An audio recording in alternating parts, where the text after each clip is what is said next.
매일 성경 묵상을 돕는 해설 가이드입니다. 안녕하세요, 묵상 코치입니다. 함께 읽고 나눌 말씀은 시편 128편에서 129편까지 말씀입니다. 오늘 우리가 함께 묵상할 말씀 128편은 하나님을 경외하는 삶이 가져오는 복된 모습을 노래하고, 129편은 의인을 괴롭히는 악인들의 끊임없는 공격에도 불구하고 하나님께서 그들을 지키고 승리하실 것을 선포합니다. 이 두 시편은 겉보기에는 행복과 고난이라는 양극단의 주제를 다루는 것처럼 보이지만, 사실은 진정한 복이 무엇이며 그 복을 어떻게 지켜낼 수 있는지에 대한 하나의 메시지를 담고 있습니다. 세상에 말하는 복은 흔들립니다. 돈은 사라질 수 있고 명예는 한순간에 무너질 수 있습니다. 하지만 하나님을 경외하는 삶, 그분의 말씀에 순종하는 삶은 어떤 고난과 역경 속에도 흔들리지 않는 견고한 복의 기초를 놓아줍니다. 오늘 이 말씀을 통해 우리의 삶의 진정한 의미와 복의 근원을 다시 한번 깊이 묵상하는 시간이 되기 원합니다. 먼저 시편 128편을 보겠습니다. 여호와를 경외하며 그의 길을 걷는 자마다 복이 있도다. 이 구절은 우리에게 행복의 가장 근원적 원리를 제시합니다. 그것은 바로 여호와를 경외하는 것입니다. 여기서 경외는 단순히 두려워하는 것을 넘어 하나님에 대한 깊은 존경과 사랑, 그리고 그분의 말씀에 대한 절대적인 순종을 의미합니다. 하나님을 경외하는 사람은 그분의 길, 즉 그분의 말씀에 따라 살아갑니다. 세상의 방식이 아닌 하나님의 방식대로 삶의 기초를 쌓아갑니다. 이런 삶은 어떤 복을 가져올까요? 시편 기자는 내 손이 수고한 대로 먹을 것이라고 말합니다. 이는 단순히 노동의 대가를 얻는다는 의미를 넘어섭니다. 우리가 주님 안에 성실하게 수고할 때 그 수고가 헛되지 않고 열매를 맺게 된다는 약속입니다. 이것은 물질적인 풍요뿐 아니라 삶의 의미와 보람, 그리고 일에서 오는 기쁨을 포함합니다. 우리는 흔히 노력은 노력대로 하고 결과는 얻지 못하는 좌절감을 경험합니다. 그러나 하나님을 경외하는 자에게는 수고가 헛되지 않는 복이 주어집니다. 3절에서 4절, 내 집 안방에 있는 내 아내는 결실한 포도나무 같으며 내 식탁에 둘러앉은 자식은 어린 감람나무 같으리로다. 여호와를 경외하는 자는 이같이 복을 얻으리로다. 이 구절은 복의 범위를 가정으로 확장합니다. 건강하고 화목한 가정은 우리 행복의 중요한 축입니다.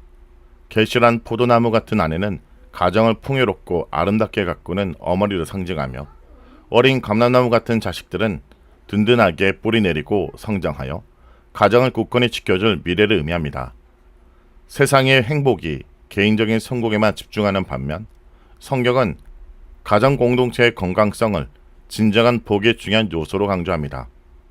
하나님을 경외하는 삶은 가정의 든든한 반석이 되어 그 안에서 참된 평화와 기쁨이 샘솟게 합니다. 5절에서 6절은 마지막 단계로 바로 공동체로 복이 확장합니다. 개인이 복을 받을 것을 넘어 그 복이 공동체의 번영과 평안으로 이어진다는 점입니다. 너는 평생에 예루살렘의 번영을 보며 내 자식의 자식을 볼지어다. 이스라엘에게 평강이 있을지어다. 하나님을 경외하는 사람은 자신과 가정의 본만 머무르지 않습니다. 그는 공동체를 축복하고 그 공동체의 평화를 위해 기도합니다.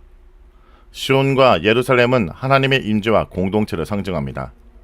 하나님은 당신의 백성을 축복하시고 그들이 속한 공동체 전체에 평강을 주십니다. 이것은 우리가 믿음 안에서 살아갈 때 우리의 삶이 이웃과 사회에서 선한 영향력을 미치는 통로가 된다는 것을 보여줍니다. 다음은 시편 129편을 보겠습니다. 128편은 평화로운 가정의 복을 노래했다면 129편은 전혀 다른 현실을 다룹니다. 바로 고난과 박해의 현실입니다. 젊을 때부터 여러 번 나를 괴롭혔다라는 고백은 이스라엘 백성이 겪었던 수많은 외적들의 침략과 고통의 역사를 상징합니다. 등에 밭을 갈아 고랑을 길게 지었다라는 표현은 등골이 빠질 정도로 고통스러운 노동과 박해를 문학적으로 묘사합니다. 이러한 고통의 현실 속에서 이스라엘은 어떻게 버틸 수 있었을까요? 바로 그들이 나를 이기지 못했다라는 믿음의 선포 때문입니다. 세상의 고난과 박해는 우리를 무너뜨리려 하지만 하나님의 백성은 결코 완전히 패하지 않습니다. 악인들의 줄은 끊어지고 그들의 계획은 좌절될 것입니다. 왜냐하면 요한의 의로사, 악을 심판하시고 의인을 구하시는 분이기 때문입니다. 우리의 믿음이 흔들릴 때 우리는 이 말씀을 붙잡아야 합니다.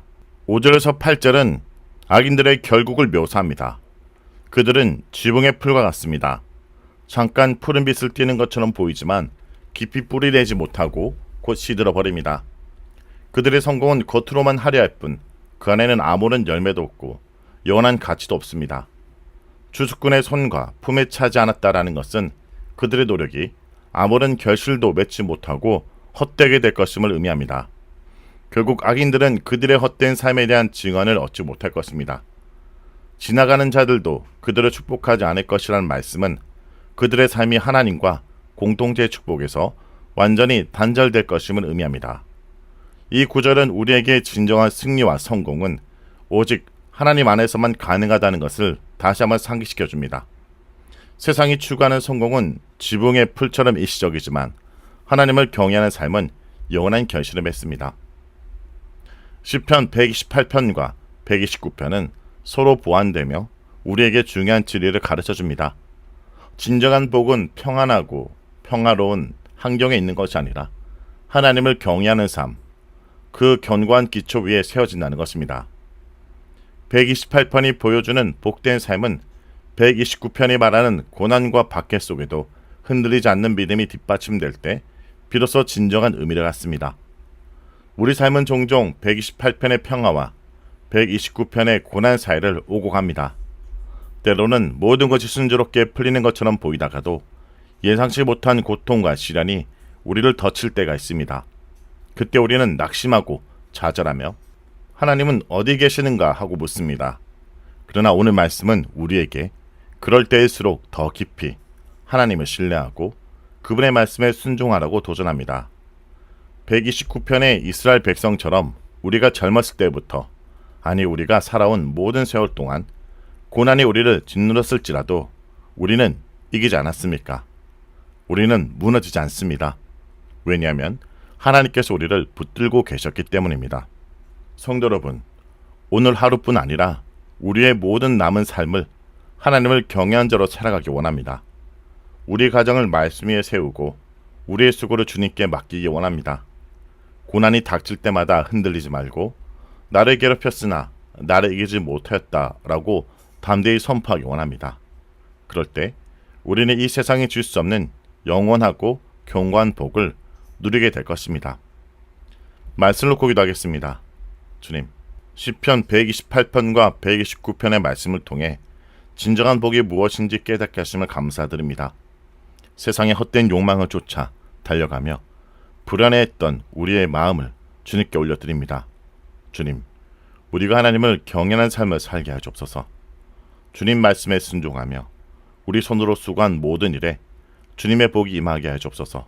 우리의 가정을 주님께서 주시는 평안과 기쁨으로 채워주시어 우리 가정이 세상의 빛과 소금이 되게 하옵소서. 또한 우리 삶에 찾아오는 고난과 시련 앞에서도 낙심하지 않게 하시고 악인들의 줄을 끊으시는 의로우신 하나님을 신뢰하며 어떤 어려움 속에도 흔들리지 않는 믿음을 허락하여 주옵소서. 주님께서 우리를 이기게 하실 것을 믿으며 오늘도 담대하게 나아가게 하여 주옵소서. 예수의 이름으로 기도합니다. 아멘.